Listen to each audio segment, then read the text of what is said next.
Good morning everyone! And today is Sunday. So, umuulan ngayon. Actually, meron daw bagyo. Letter A. Nasa letter A na tayo. Letter A, diba? Yun, nasa letter A na tayo ng bagyo. Ano? Aghon. Aghon. Ayun.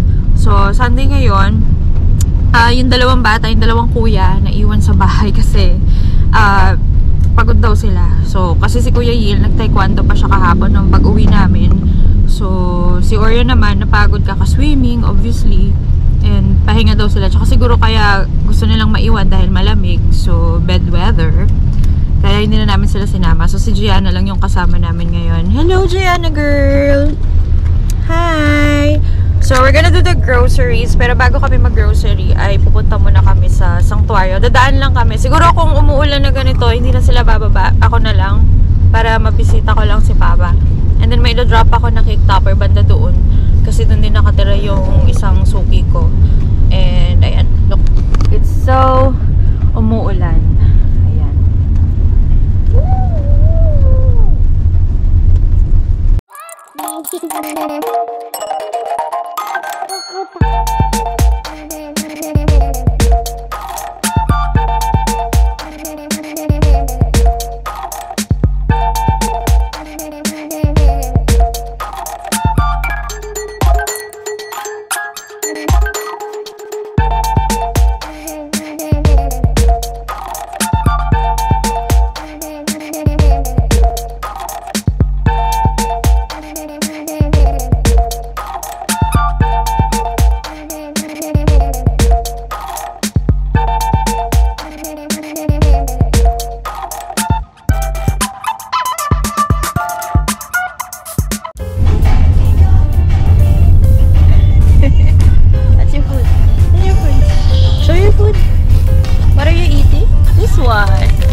Si Yale yung nag-alis nito dati. Ayun guys, papagas muna kami. Pa-full tank kasi medyo tataas yata ng bahagya ang gas sa Tuesday. Water! Yummy! Is it cold? Yummy, yummy! Dito kami sa Enoch, sa may malapit sa Saints ko, sa may San Isidro. Kasi nga pupunta kami ng sanctuaryo. So, dito na kami nagpagas. Wow! Wow! Wow! Row, row, row your boat gently down the stream. If you see a crocodile, don't forget to scream. Alam mo na. Ito na kami sa may sanctuaryo, so medyo umaambon pa eh. Ako na lang kaya ang bababa, no? Kung gusto niyo, ako na lang bababa. Very peaceful. Ayan, so dahil umuulan, ako na lang bumaba.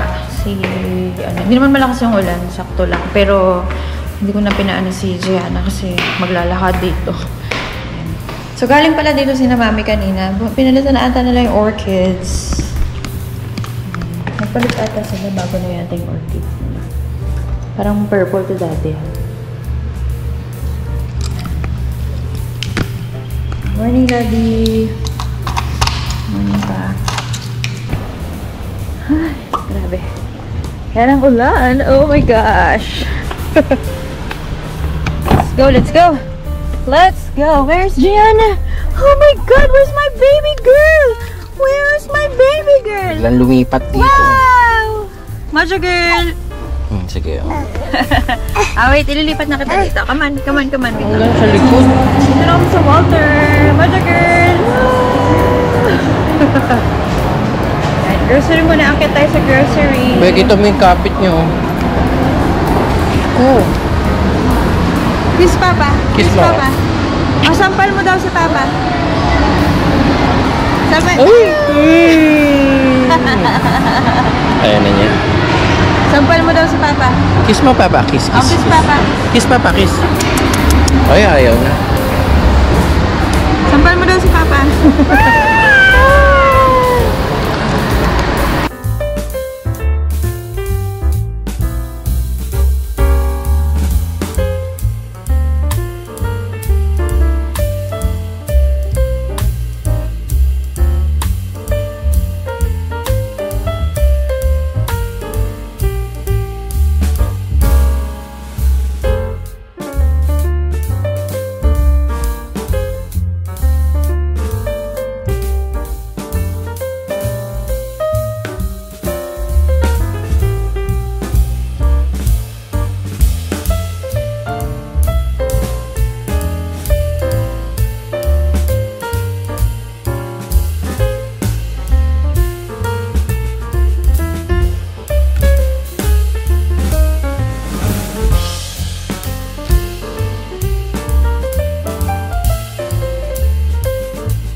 Yummy.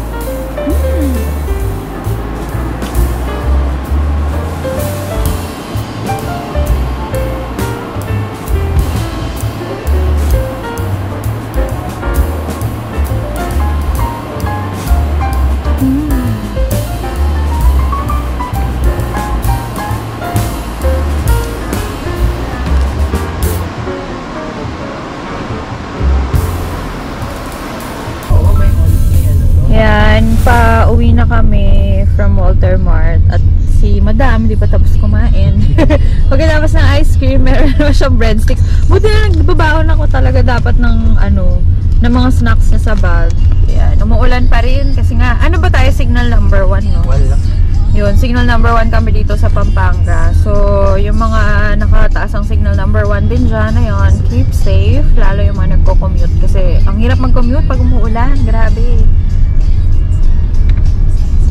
So, nakauwi na pala kami guys and nag-lunch muna kami pagkadating namin dito sa bahay. So, ngayon, may time tayo to do a mini haul of our groceries. Ayan, nandito si Kuya Orion. Sabi ko nga hindi siya sumama kanina. So, for the second time around, hindi siya sumama sa amin na lumabas. Naiwan siya kasama si Kuya Yil dito sa bahay. And they're both safe naman. So, si Kuya Orion na mag-help sa akin today to do a very quick haul of our grocery. Halika Kuya, dali. Ayan. Order ko. Ayan. So, actually, ano ba yung mga binibili namin normally sa grocery? Mga snacks, yung mga stocks namin for breakfast. Yan, yung mga frozen goods. Sometimes meron. Pero hindi na kami masyadong bumibili ng sobrang daming frozen goods kasi hindi naman kami sabay-sabay nagbe-breakfast. So, since si Papa, panggabi siya, so, ako lang normally ang nagbe-breakfast. Yung mga bata late na rin nagigising dahil bakasyon naman. And anyway, let's start na ang pag-haul natin. So, as you have seen, ayun si Kuya. As you have seen on our previous videos, palagi kaming merong breadsticks. Ayan. Kasi, ito yung favorite ni Gianna na kainin for snacks. Tapos, binabaon ko rin to pag lumalabas kami para pag medyo naiinip siya, gusto niyang kumain. And masarap naman kasi talaga siya. If you haven't tried ito, talagang masarap siya kahit mga adults kumakain. Even si Kuya Orion, minsan nakikiagaw pa siya kay Gianna. Tapos, I bought din Chocnut. Ayan, batang 90s. Ayan, Chocnut, peanut milk chocolate. Masarap siya just for snacking or kapag gusto mo lang na medyo sweet. And then, for snacks din, ayan, Doritos. Kasi minsan kapag nag-watch kami ng Netflix or ano, pag sa gabi, ayan, nagsasnacks kami. Yung maliit na lang binili ko, ayoko na bumibili ng malalaki. At saka alam niyo, mas mura sa SNR kapag malalaki yung chips na bibilihin ninyo compared sa mga local groceries. More chips. Ayan, Pika. Yung Pika na chips, ayan, malaki yung kinuha ko. So, ito yung may mga Nova, Tostillas, at saka Piatos. Yung cheese, ultimate cheddar na flavor. Meron din itong barbecue flavor. Pero, yun, gusto namin talaga pag cheese flavor, yung mga snacks or yung mga chips. And then, meron din kami nito, V-Cut. Parang konti-konti na lang ng laman ng mga chips ngayon, ano? Piatos. I also got mga ganito. Chicharon. Mang Juan chicharon. Chicharon ni Mang Juan. Ayan. Kasi si Orion, gusto niya tong, ano, gusto nila to kapag nung nag-swimming kami. Ayan, may baon kami ganito. Pero maliit na lang yung binili ko. Kasi para kung kami-kami lang naman nakain. Para hindi na naiiwan na naka-open yung chips. Para hindi kumunat. So, ito pala yung eggnog ni Gianna. Ayan, eggnog. Kasi, isa lang yung binili kong pack kasi meron pang natira dun sa pantry. So, may sobra pa nung last na grocery namin. Kasi Papa, ayan, nagaraya, spicy, ayan, hot and spicy, at saka barbecue. Kasi nga, pag gabi, pag nag-work siya, syempre, gusto niya may mga chicha-chicha, ayan, pampagising. So, ayan, di ka ba naman magigising pag kinagat mo yung nagaraya, diba? Ayan, Oreos. Hindi mawawala ang Oreos sa aming groceries. Every time na mag-grocery kami, meron talaga kaming Oreo. Yung original, yung vanilla na flavor. Ayan. Ayaw nila yung ano, hindi sila mahilig dun sa chocolate flavor na Oreo.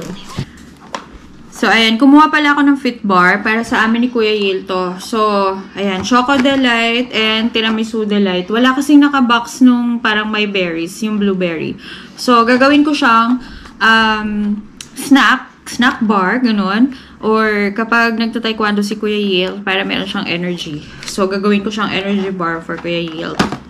And water. Plus water, of course. So, yan. Fit Bar for our additional snacks for this week's grocery. Actually, yung groceries kasi namin ngayon, every 2 weeks na. Kasi, nung nag-monthly grocery kami, after mga 2 weeks, may kulang na naman kasi nga madami na silang na-consume, madami na kami nakain. So, bibili na naman. So, parang ganun din. So, every 2 weeks na lang ang ginawa namin ni Papa. Para at least safe. Yan. So, takot talaga kami maubusan ng snacks dito sa bahay. Kasi, ang hirap, diba? Pag naubusan ka ng snacks, tapos nagutom ka, yung mga bata nagutom. So, kumuha na rin pala ako ng Stick-O. Ayan. Anyway, yung Stick-O naman sa amin, hindi siya mabilis maubos. As in, parang kukuha lang sila ng 2 to 3 sticks lang, ganun. So, tapos nasa pantry lang siya. Hindi naman siya kumukunat kasi as long as maayos yung pagkakasara. Ayan. So, Stick-O. Yan, yung mga batang 90s. Alam natin yan. Si Papa, kumuha ng champurado. Ayan, sarap Pinoy champurado. Kasi nga wala naman kami mag-time na gumawa talaga ng totoong champurado. So, ito na lang yung ready to cook na. Ayan. Tama naman, diba? Parang ganun din naman to, iboboil mo rin. Diba? And then, ito, mga Korean noodles. Ayan. Kasi, nung daw, paggabi daw, minsan kapag bet niyang kumain ng noodles, ayan, Korean noodles. Siyempre, meron din tayong Lucky Me Pancit Canton. Ayan. Kasi, pang snacks din to. Si Kuya Yil, marunong na siya magluto ng Pancit Canton. So, alam na niya kung anong gagawin. For snacks, si Orion minsan din nagre-request. Although, sinasabi ko sa kanila lagi, hindi pwedeng everyday nagno-noodles or processed food. Kailangan meron din kaming mga kinakain na even if for snack siya or ano, merienda lang, ganyan. So, kasi dito sa amin, maraming nagtitinda ng mga merienda. So, nagluluto, may mga kakanin, mga palitaw, pasta, pansit, ganyan. So, pwede kaming umorder anytime kapag tinatamad akong gumawa. Pero pag may time naman ako, pag medyo sinipag akong gumawa, I normally cook yung mga baked spaghetti, ganyan, baked macaroni, or sometimes nagtotoast ako ng bread with cheese, Ganon. So, kailangan medyo, balance lang tayo. Tapos pala, si Papa kumuha siya ng mga spread. So, like this one, Lily's Classic Peanut Butter. Kasi daw si Orion nagustuhan niya yung peanut butter kahapon. So, kumain si Orion ng bread with peanut butter. So, ayan, Lily's Peanut Butter. And then, lagi kami bumibili nito, yung Arla Cheesy Cheddar. Ang sarap niya. Kasi ano siya cream cheese siya.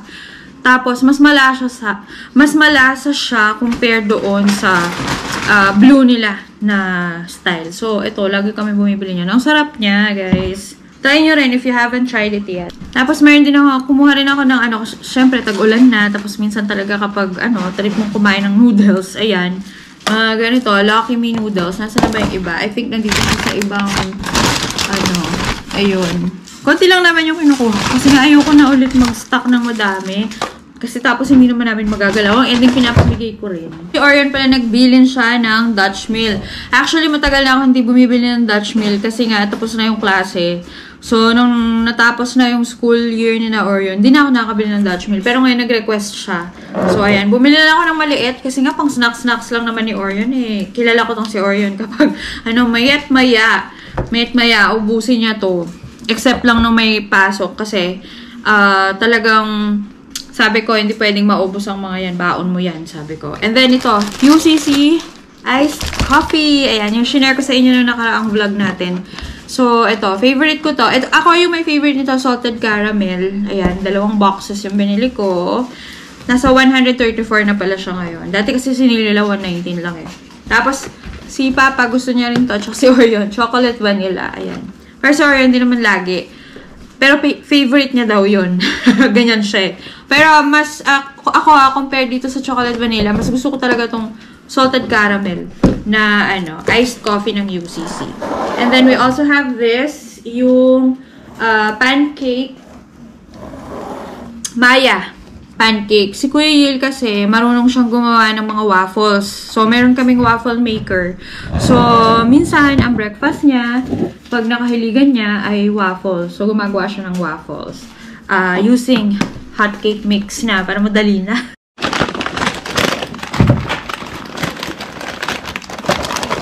Anyway, sa milk, guys, minsan kasi ang gamit namin Arla. Pero ngayon, ang mga kinuha ko, Emborg. So, parang for the past few weeks, ayan, Emborg. Kasi nga kapag gumagawa ko ng milk, ng coffee, ayun. Gusto ko yan, ayan, Emborg. So, naka-sale siya. Buy 2, save as much as 10 pesos. So, I think 187 yung dalawang ganito. Yung pack na ganito.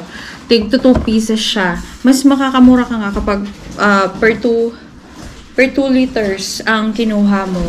Yan. So, kailangan kasi minsan paggabi, nag-milk pa ako. Kahit si Kuya Orion. Tapos, pag may cereal sila, yun nga, meron pa kaming cereal doon. Although, hindi naman nila everyday kinakain yung cereal, syempre. So, ayun. Yan ang ginagamit namin.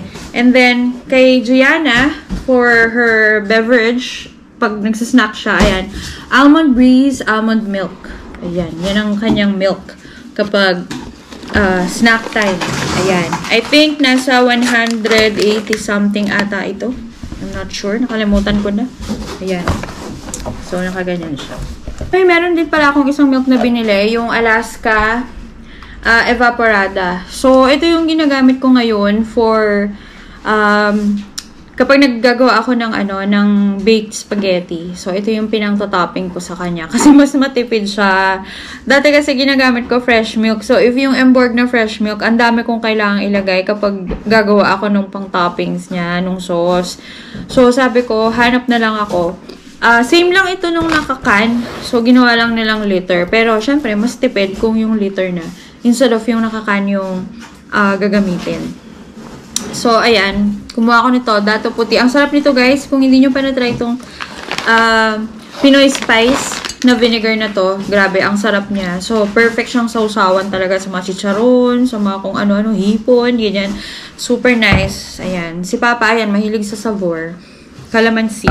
And then, bumili rin pala ako nito. Tatry ko itong Hainanese chicken, Singapore Hainanese chicken rice. Nakakamiss kumain ng chicken rice in Singapore. So, tatry ko. Try ko one of these days. But, I can't promise na ngayon ko na ito-try to. Pero to-try ko pa rin. And then, Tom Yum soup paste. Ayan. Syempre, nakakamiss ang Tom Yum ng Thailand. Ayan. Tapos, yung mga anak ko kasi mahilig sila sa yogurt. So, ito, mas affordable siya compared sa ibang brand ng yogurt. Actually, ang hinahanap ko yung dating Nestle yogurt na yung sa ilalim niya yogurt, tapos may jelly sa ibabaw. Kaya lang wala na, hindi na sila nagaganon. So, ito muna, yung ating yogurt. Strawberry yogurt. Yan. Tapos, merong yung fruit salad. Ayan.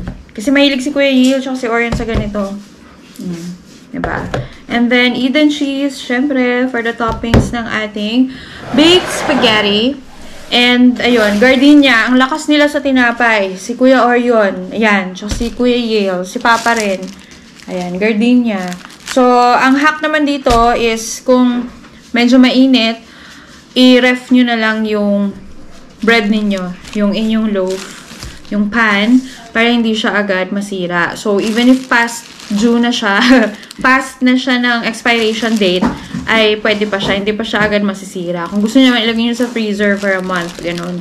Pero ako kasi, syempre, at least, diba, mauubos din naman to eh. Anyway, May 31 naman yung expiry niya.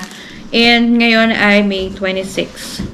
Tama ba? Oo, May 26 ngayon. So, kaya yan. Kayang-kayang ubusin ng mga anak ko yan. And, yung shinare ko sa inyo sa last vlog natin, yung Daily Fix. And, bumili ako ng Daily Fix ngayon.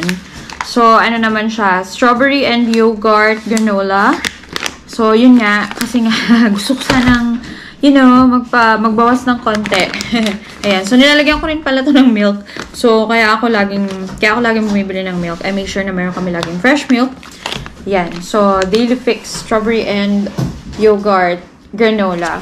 Ayan siya.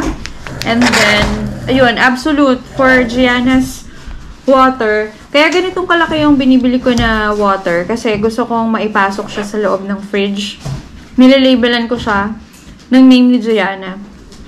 Kasi, para malamig pag iinumin niya. Instead of adding ice dun sa water niya, yung water namin, yung pinanggawa namin ng ice, ibang water yun. Yun yung nire-refill na water.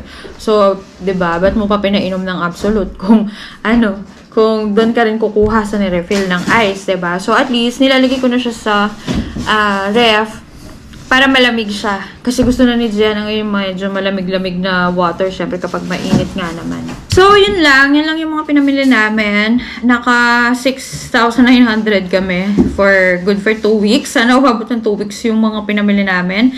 And, hindi ko na share sa inyo. Actually, meron pa yung mga toiletries, ganyan. Hindi ko na share sa inyo pati mga frozen goods, yung hotdog, ganyan. Ayun. So, okay na, yun na lang, diba? Yung mga dried goods na lang yung shinare ko sa inyo. Pero normally, yan nga yung binibili namin, yung mga staple. Kaya nag-grocery kami sa Walter Mart Supermarket dito sa San Fernando kasi doon namin nakikita lahat ng mga binibili namin. So, kapag nag-iba kasi kami ng supermarket, baka yung mga kailangan namin, yung mga basic needs namin ng family ay wala doon. So, kaya doon na kami nasanay. And, kapag kasi weekends, merong taekwondo si Kuya Yil. So, sinasabay namin yung pag-grocery. Except lang for today kasi merong tournament. So, may competition ng taekwondo. So, hindi sila nagpa-training. Sarado yung training center. So, ayan. Thank you so much for watching this video. If you haven't subscribed yet on our channel, please do subscribe. Comment down below kung meron kayong mga ibang suggestions na mga nabibili nyo sa supermarket na pwede sa mga bata. Especially, I have a toddler. And then, si Kuya Orion is 7. And si Kuya Yale, 13. So, kung ano ba yung mga kinakain ng mga kids ninyo, share nyo naman. Comment down below. Thank you. And see you on our next video. Bye! Bye!